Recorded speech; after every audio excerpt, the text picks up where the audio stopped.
But before we entered Lublin, we entered a real extermination camp. And this is the first sign and the first structure which we ever saw was extermination camp Majdanek. And that was on the 23rd of July. One day later was the Majdanek. And of course, the same thing. We entered very, very carefully. We opened the doors. Was there a big gate? There was here? a gate. A big wall? A big gate, like? yes, a big gate with you know, wires and everything. Barbed wires all Barbed around? wires all around. And there were buildings, and we thought, we still didn't know it was an extermination camp. Nobody told us that. What did you think it was? We thought it was barracks, military barracks. So you they thought were you might have German soldiers in there? Yeah, exactly. And as a matter of fact, we did. We cut that 4 SS people and 2 Polish collaborators. And I didn't do it myself, but the other units did it. And they were tried after the war. But we still did not visualize. We thought a factory, you know, a big factory. Of course, we saw a chimney a little farther down.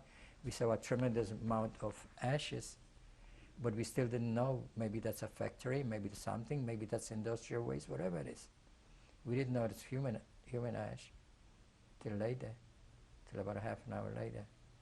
We noticed that the houses were equally painted. It was light green. We noticed a chimney far away, a little bit away, not exactly by the door.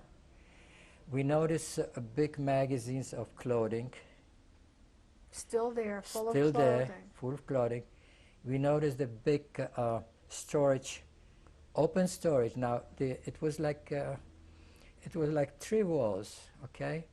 And then there was sort of like a screen, like a wire screen to enter. The whole thing was a big, to this day I remember, it was a tall, big thing, and to enter, I don't know if it was a small door or not, but it was sort of like a wire gate through the whole, to the whole thing with shoes. And they had sorted out shoes, ladies, men's, and children separately, completely separately. There were thousands of those shoes. And every shoe was sorted out, you know, by pair. It was sorted out, and just there, one shelf after another. So that's what we saw in that thing. And there was ladies and men's shoes. And on the side, again, we saw, you know, a big mountain of ashes, which we did not know what it was. And again, the magazines, you know, with clothing. And finally, we entered a crematorium, which at that time we did not know a crematorium. And the crematorium, I know there was nothing there. There was nothing there. The crematorium was made from cement blocks. Exactly, I don't know the measure, but about 20 feet by something. I don't remember exactly what.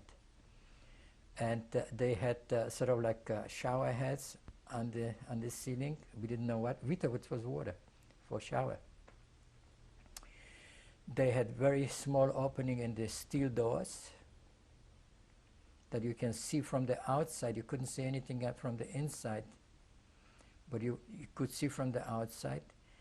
They had small little openings, small windows, sort of with gates on the top of the ceiling, on the side of the ceiling.